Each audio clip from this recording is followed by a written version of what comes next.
Good evening, everybody. System Chalk here with the 108th episode, I believe, of the House of Light expansion for Book of Hours, playing as the archaeologist for our first run on YouTube. So we're just finishing off some books to level up pyroglyphics. Pyroglyphics will give me another level through Ithistry, but that will also have dealt with all of the lessons that we got from the Salon. Now, one of the challenges that I've been running with lately has been where I want to place certain books and the skills that they give me. So I've gotten a little bit of a short list of books that that are sort of free. So we've already committed we've already committed Inks of Power, which means that any memories for Inks of Power are sort of free for whatever other uses I want. Now, just to be clear, there is no rule saying that you have to match the lesson to the skill that you're upgrading. It just happens to be a little bit easier for me to say, okay, we haven't figured out where we're putting Oronoscopy, let's say. Or actually, a better example would be Sights and Sensations, because that's almost certainly going to be the first one that we do. But yeah, so there's no rule saying that I have to commit a particular lesson one way or another. I just find it a little bit easier. So I don't like doing too many things off stream, just because I think some people do. I think people do get something out of seeing the reasoning behind what I do.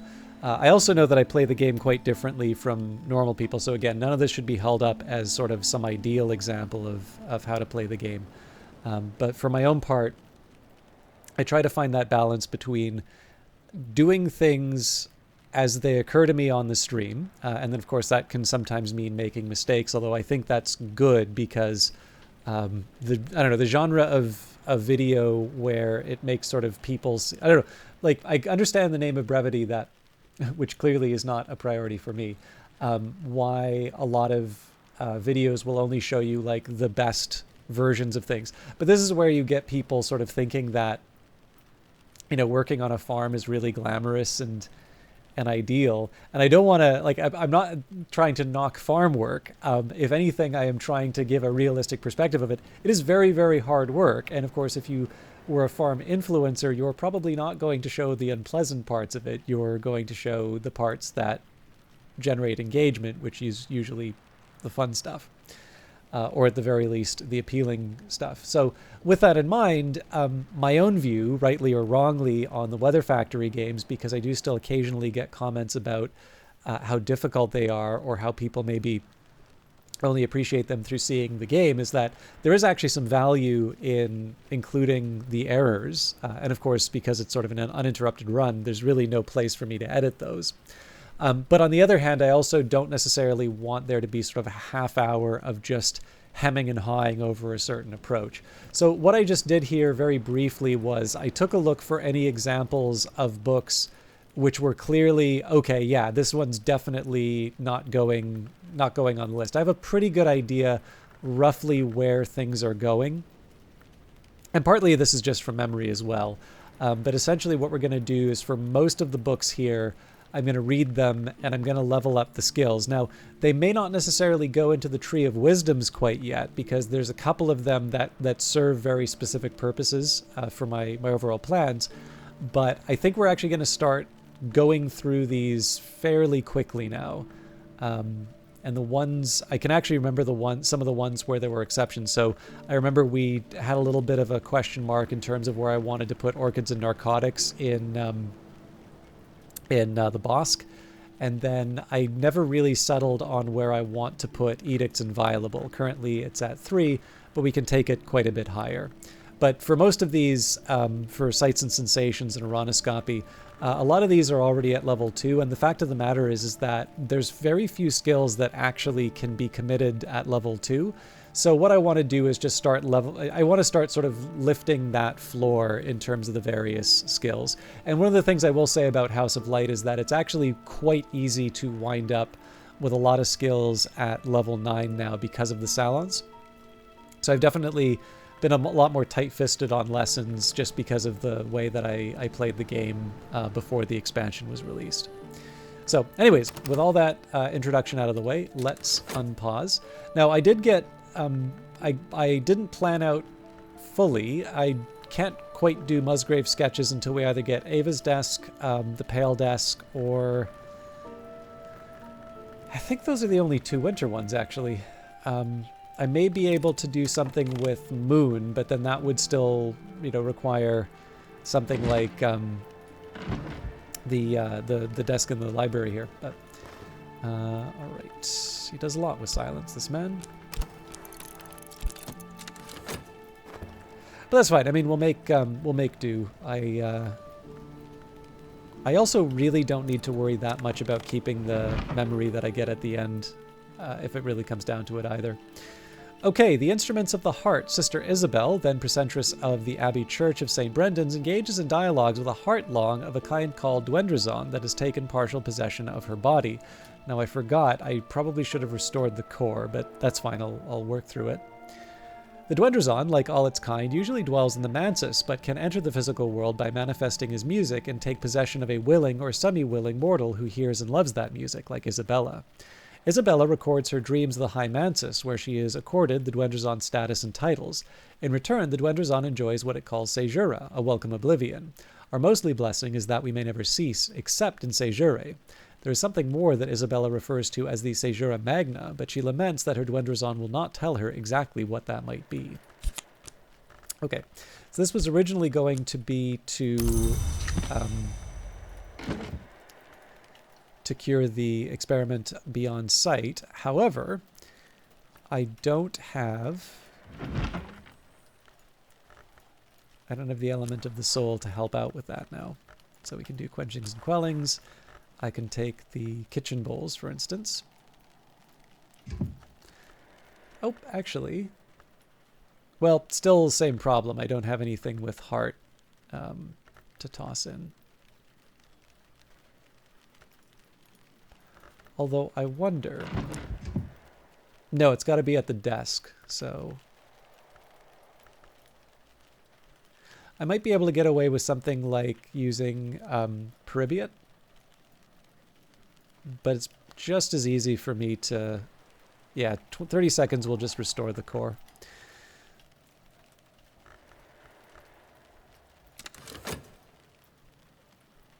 That was a little silly of me, but we'll get over it.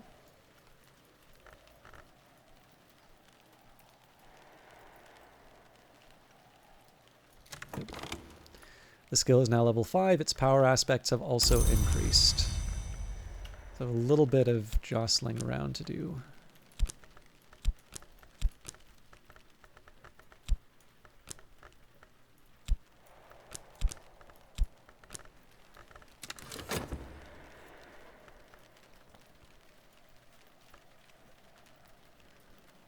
So also almost at the end of the day. I think I'm still going to try and go...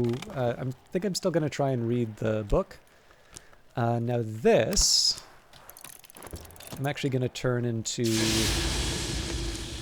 trying to decide if I want Orpiment Exultant or not. I think for this one, I'll settle for a... Nope, we're still one short. I think I had a... Oh, right, I remember that.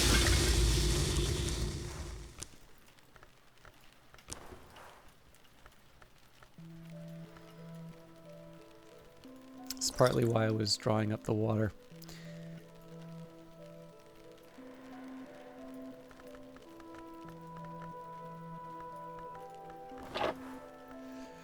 Energize this liquid into a ruddy essence of forge power. So I did that partly because we have, we've got some memories on the way. As I used to say in my youth, the day is done and so am I, but I've earned my pay. So here we're gonna bring back a core. It is autumn when the leaves rustle. The silent landlady has served me apple pie with steamed cream in the window nook.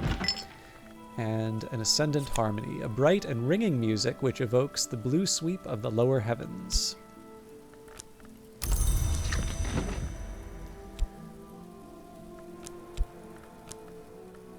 Now, let's settle with that.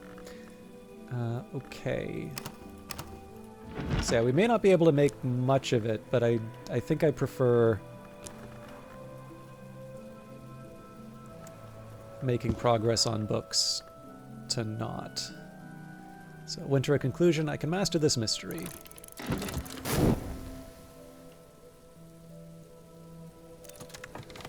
Okay. Sunset Celia and the End of Days. An Obliviate adept, identified only as the Emiliano, rants desperately about the part Sunset Celia played in the Intercalate as the proxy of the sun. Now she walks behind the Watchman, but did she always? She has many of the characteristics of a maid in the mirror, after all. In older texts, she has been called Caelia the Elegabline. Perhaps she was his daughter, perhaps Tryphon's sister. Perhaps, like the Watchman himself, she is like a shadow cast by two candles. What must be revealed will be revealed. Our order's root is tainted, but its branches flourish beneath the shelter of the Watchman's greater tree. I shall invoke the rites before the chancel, the cruciate, and the road. I shall write a final history, or another shall write it for me. Sorry, I saw a message pop up, but it was just YouTube telling me that there weren't any bad words in the last episode. Sunrise Awakenings, an uncharacteristically poignant meditation by the edgelord Trog of Merionid, who later came to Hush House under a variety of other names, often in search of some sort of fight. If light were not silent, it would be music. If music were visible, it would be light. Each day's light, Trog suggests, is faintly touched by the light of every past day. So, in the light of every present day, we may begin to understand something of the days to come. At least this appears to be his conclusion, but he stops in mid-sentence, apparently having lost patience with the act of writing, or possibly being ambushed.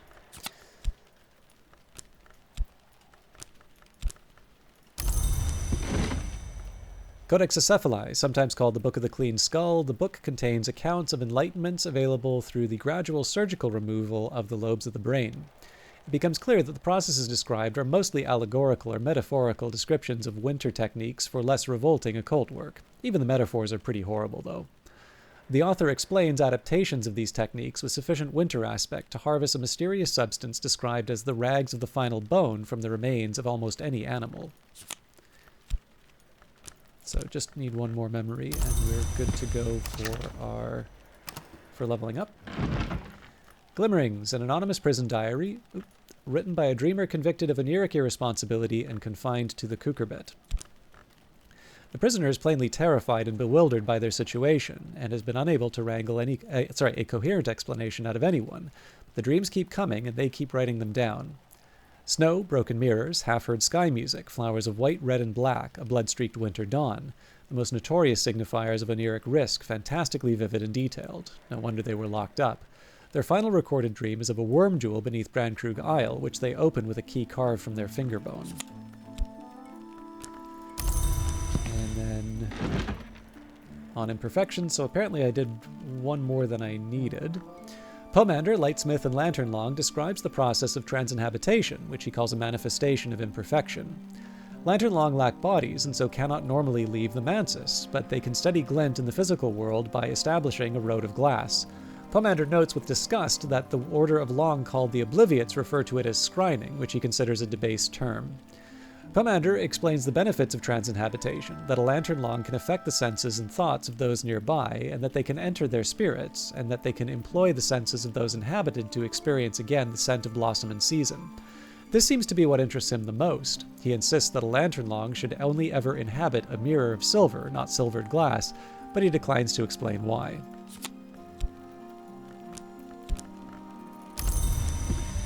Okay, so I'm a little muddled in terms of where I need to go. So one thing that would be helpful is just to see if I can double up any uses for sights and sensations. So any sky or winter. So regret would be good for... Actually, here we go. So the hindsight and the regret combined. Or I could suppose bittersweet certainty work. In fact, bittersweet certainty works even better because I know a Denzel won't make that. But for sights and sensations, if I combine those two, I'll be able to, I'll need one more memory, but it's not that hard for me to get a sky. In fact, I can get a sky that specifically won't, I can get a sky that won't be something that Denzel can make. So this will be the batch that I use to level up Pyroglyphics.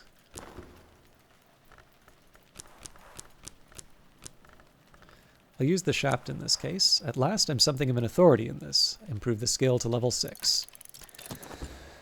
Okay. I'm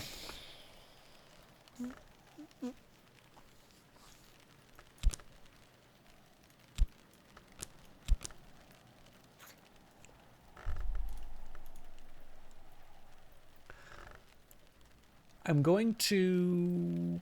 God, this is tough.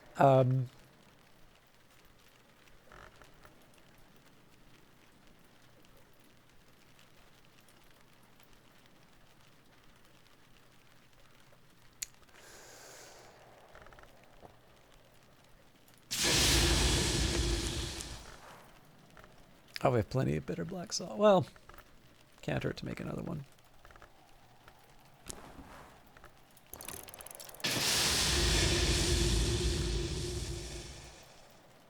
I can afford to wait, but I may...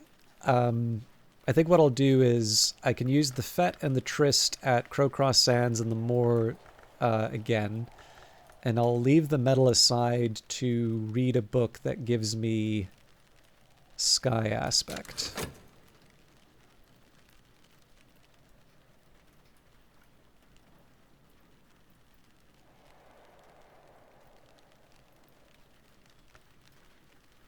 I don't really need to move heaven and earth to make all of this work out, but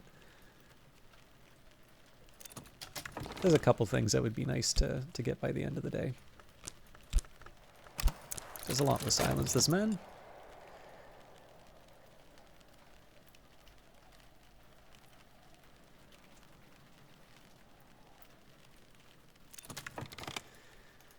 So loading up on the Honeyscar Jasmine wouldn't be a terrible idea for the rest of today. And that's just because we will be waiting a while for it, and I can actually see myself using it in quite a few recipes. Blackberries are also welcome. I believe they actually count as a dish on their own.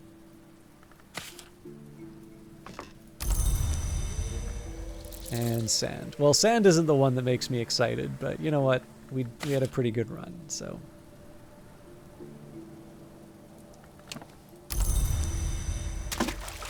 And a little water splashes on the stones of the well to nourish the mosses there. So again, we've got more water than I know what to do with.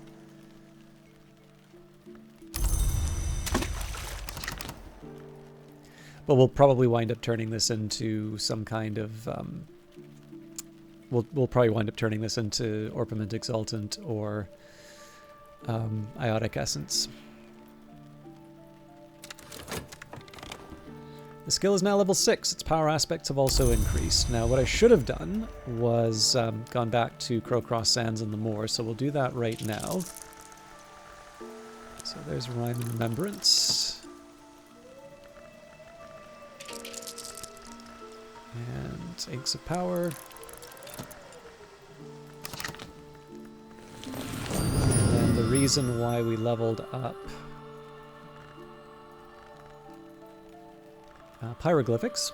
One script that all the world must read, even the blind, and it is written in flames. Matters of fireworks and their kin, lights, colors, infernal detonations. A red blossom, stories written in fire and all the sooner, but are remembered all the longer. The Ithistry wisdom teaches us the certainty of change. So I definitely needed to do this so that I can put these points into sights and sensations when the time comes.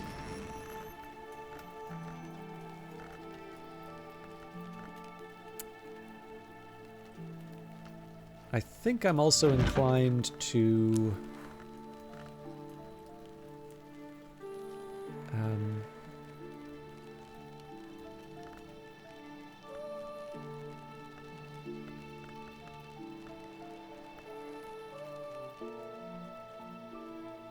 debating as to whether or not I want to go for a music or not. I guess it doesn't really matter.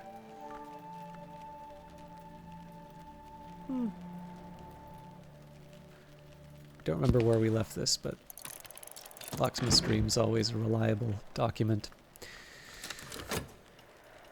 All right.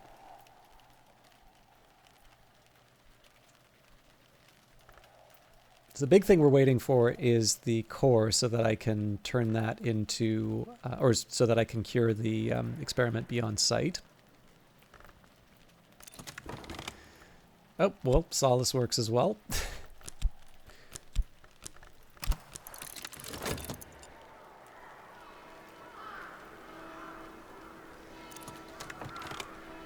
Better now.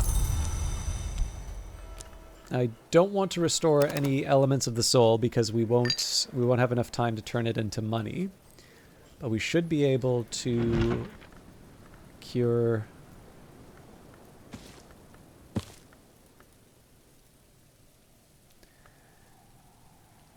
Now that's going to be a fun problem to deal with. I didn't even think that we needed to use. So I think this will only fit in the projector, which makes for an interesting dilemma.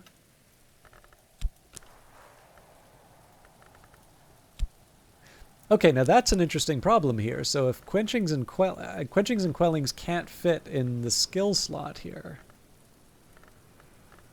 So as just a question of playing around,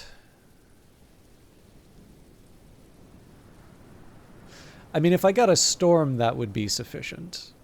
But the question is, which theoplasm would I put?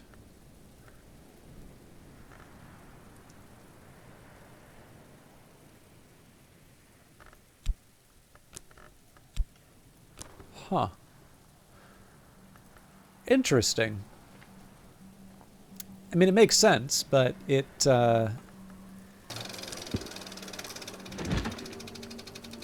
definitely complicates things.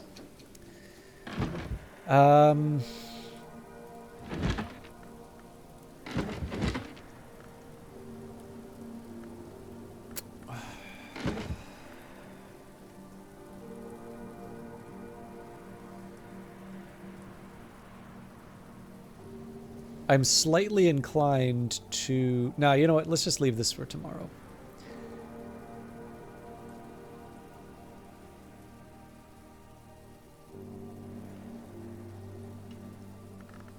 Unless I have some sort of stroke of genius in terms of getting that last little bit of heart. But yeah, what I'm contending with here. So this will take film. This has readable thing and film. So what I've normally relied on is papers, but specifically says it can't be a reel of film.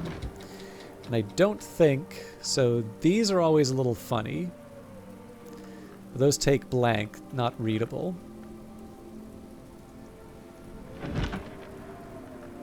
And this doesn't take anything that I need at all. So yeah, they're depending on which one you get, and the fact that the projector doesn't let you put quenchings and quellings inside does actually make for a challenge. So the answer to this isn't like, it's not the end of the world. What I basically need is something with oh, hang on. Now, if these are too hard, I actually might be in a bit of trouble here. I think this is going to be a story where I need to get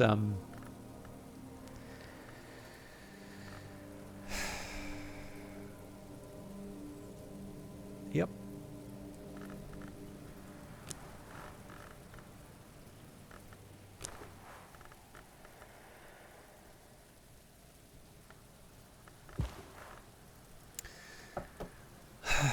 So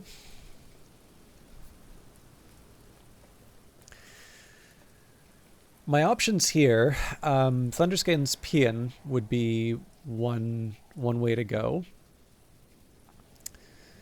I'm going to assume that there's no way for me to work around the film thing, and then leveling up core. Alternatively, something like like a storm. But if I recall correctly, we were waiting for a storm to be able to finish off the fifth eye curse. Okay, not great.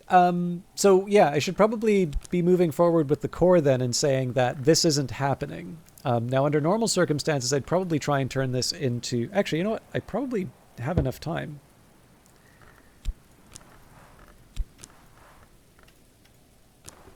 Yep.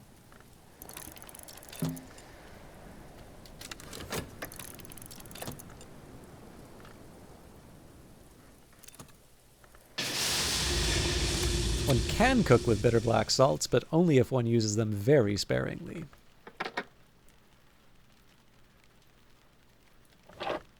Sure.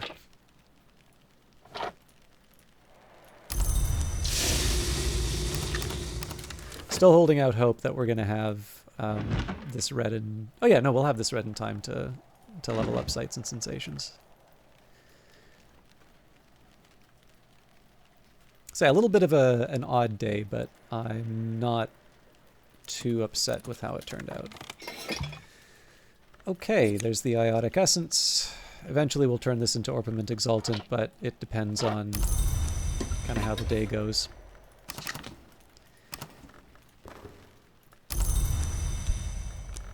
And I'll keep talking with Denzel, although we've kind of already got the memory slot for the bed already accounted for with the fact that I'm going to be getting the Thunderskin's Paean. Okay, The Locksmith's Dream, Portions and Proportions, the second volume of Teresa Galmier's examinations of parallels in the mystic dreams of artisans. The frontispiece has been slashed with a razor. In this volume, Galmier records fewer dreams and explicates more on her own elaborate theories. We see this again and again. What is below can't escape what is above. The finest artisans all dream of the white door in the end. I'm no artisan, only a scholar. I think there's a secret that all these artisans know, but I think that secret is only half the story.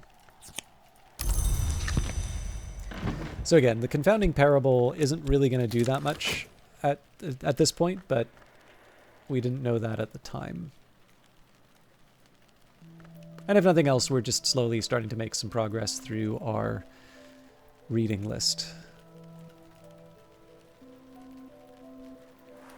Night has fallen, dawn will come soon.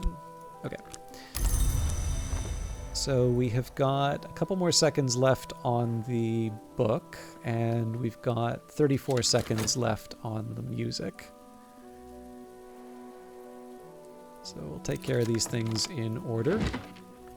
Okay. Musgrave's sketches. Musgrave, 4th Baron Brandkrug, was widely mocked as the Bleeding Baron and the Lambda Wolf, but these sketches reveal a complex, somber inner life. Art begins in colors, grows dappled, finally is either mostly darkness or mostly light. Musgrave discusses the temptation of the perfectly minimal palest painting. He has so far managed to resist this temptation, but does guiltily describe success in using sights and sensations with winter aspect to create first a chilly elixir from flowers, which he believes he can refine further into a final pigment. So you might be getting an idea in terms of why I want to put sights and sensations up higher. It's not the only one that can do it, but sights and sensations is a helpful one for me just to be able to I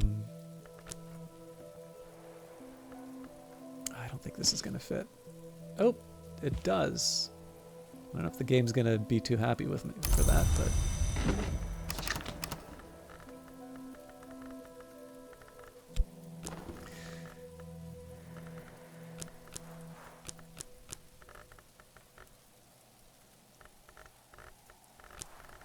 Another fruit plucked from knowledge's tree. Improve the skill to level 4. But yeah, so sights and sensations is one... Again, there's other ways of getting the...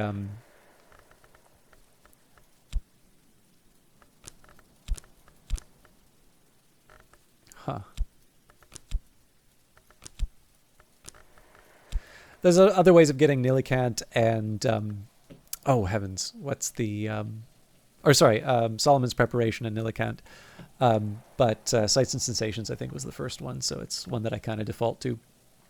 But this does give me a little bit to think about. So for Sights and Sensations, because we're already leveling that one up, we're going to want 4. Now, that's not going to be hard for us to get in terms of Sky and Winter. So what we should probably do is get the 4 memories that I need, but also move directly onto Demotu Corporum Veritorum. That will help me level up Aronoscopy. which currently is level 2. So I know I'm going to be able to move up with that. I may give the 3 and the 3 a break, and that's just because Edict's Inviolable is already at level 3. And we already talked about... So one thing I wish I was a little bit better at being clear on was, in a lot of these cases, I've been talking like I've already decided what branch some of these go down. And in some cases, it's a decision that I've made earlier and I've made a note on. And a couple of other ones are just common sense to me, but not obvious to the audience. So we've committed up to level 9 for Horamachistry. And I haven't explicitly said so, but basically Edict's Marshal is going to be the level 9 on that one. I know I want Edict's Marshal to level 9. It works in Horamachistry. It's just the shortest, simplest path that I can make to achieving that objective. But basically, in the grand scheme of things, actually, a lot of these are already committed to Horamachistry, as it turns out. But what it means is that anything that isn't already committed to Horamachistry now needs to be committed to another branch. So in this case, Oronoscopy is going to be going to Hushery. Now, that also means that Oronoscopy actually has a lot of work ahead of it, because Hushery is one where we're already fairly far along the path. Now, that's fine. I actually don't mind taking that up to, something like level, I think 7 is the next one or something like that. But in any case, some of these, I'm just taking it as implicit that we've cut off one of the branches. And that's just because of sort of what I know is already going to be committed or has already been committed. But I do know sometimes decisions that I make in my head aren't necessarily ones that are clear to the audience. And as I was saying earlier, it is sometimes nice to be able to explain the reasoning to the people watching. But with all of that said, some points into sights and sensations. It won't be hard for me to get for memories tomorrow. Demotu corporum veditorum. Again, we've only got two into that right now, so it's a nice long runway. Whereas something like Edict's Inviolable, that's at level 3. It's also not going into Horamachistry. So in this case, I may have to make some decisions in terms of where things go. Similar story with Journey to the Grove. But Demotu corporum veditorum, Barechild's Elegies, I believe Rhyme and Remembrance is only at level 2. I seem to use it a lot at the beach. Radical Measure. There's a number of these here where it's sort of, they're kind of no-brainers in terms of putting those memories towards my my existing skills. And I sort of figure it's a nice way for me to clear out this shelf.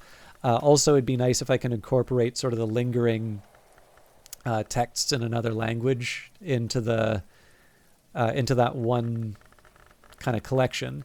And if I'm at a point where I'm sort of saying, okay, I really can't make any progress here because I don't have, I don't have a high enough level of rose, let's say, at that point I can make some clearer decisions in terms of what I'm willing to give up in order to achieve my goals. But all of that will be handled in a future episode. So thank you very much for watching, and we'll see you in the next one. Until then, take care.